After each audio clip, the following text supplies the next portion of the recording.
hundreds of thousands of Muslims have been killed in Syria in the last over a decade. Over 580,000 in Syria. Guys, Douglas Murray is back on it again. Douglas Murray discusses the complex relationship between Islam and Judaism, asserting that many Muslims do not genuinely care about their fellow Muslims, but are primarily concerned with Jews, especially in the context of conflicts involving Israel. Being at the very root of Islam and followers of the Muslim religion, who cannot bear any war in which Israel is fighting, and most of all loathes any war in which Israel is winning. And you can see it. It's at the absolute core of their being. This is why they are on the streets of this city and others marching. It's not because they love fellow Muslims, it's because they hate Jews. So you're saying there's something at the root of the religion. Well, let's tease that apart. What do you mean by that? Well, there's two particular things worth mentioning. One is, of course, that Muhammad, the founder of Islam, himself beheaded, massacred many, many Jews.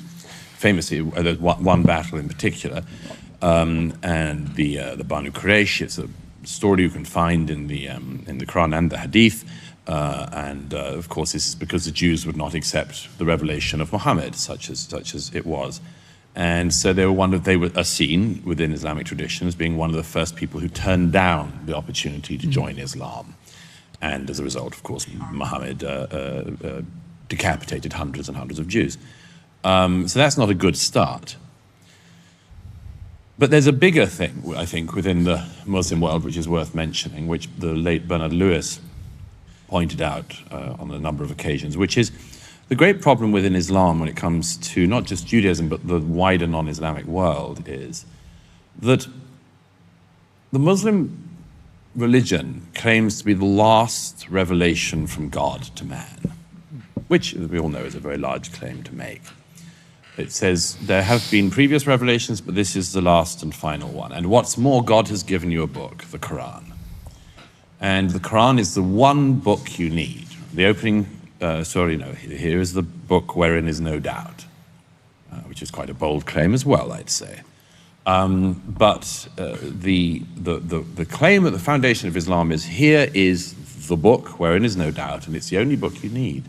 And it's the final word from God that man will ever have.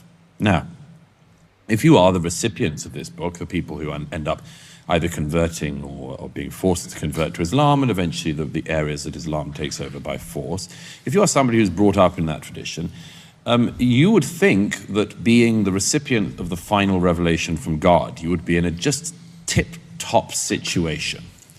You know, you would imagine that, well, this is going very well. We've got the final revelation from God. What's not to like? What's not on our side?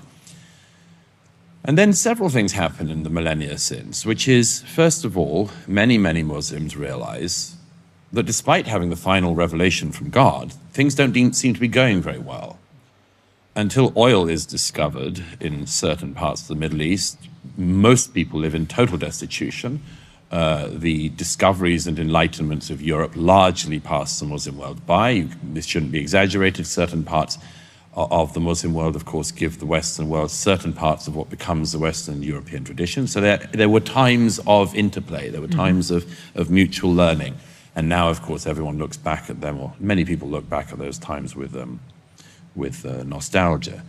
Nevertheless, in the main, the Muslim world cut itself off from the rest of the world and didn't care to learn from the rest of the world, didn't improve the economic conditions of its people, totally failed to create societies anything like as successful as, for instance, European societies.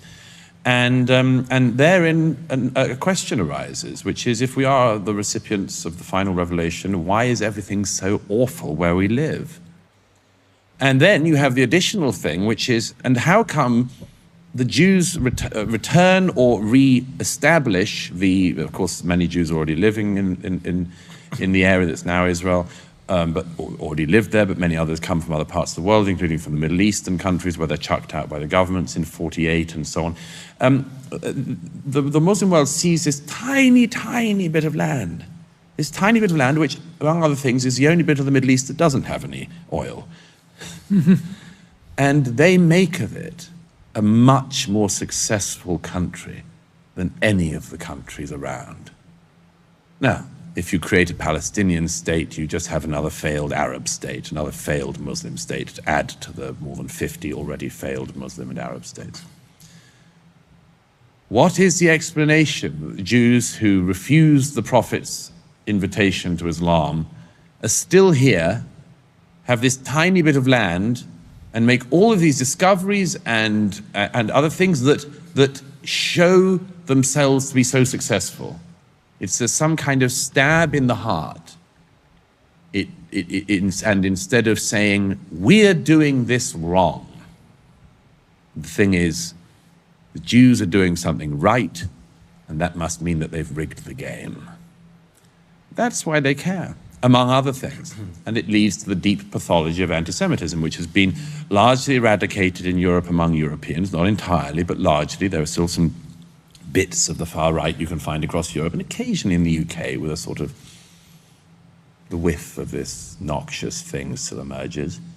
On the left, of course, it's much closer to the boat. But principally anti-Semitism in our own day, of the kind that we hoped had ended with Hitler, exists and indeed thrives in the Muslim world. And the Muslim world is now in our world in Europe, and so we have the Hitlerian horrors of anti-Semitism back. He argues that the roots of anti-Semitism can be traced back to historical events involving Muhammad and the early Jewish communities. Murray critiques the state of the Muslim world, claiming that despite having the final revelation of God through the Quran, many Muslims live in destitution and failed states. He questions why, despite this, Jews have been able to establish a successful state in Israel.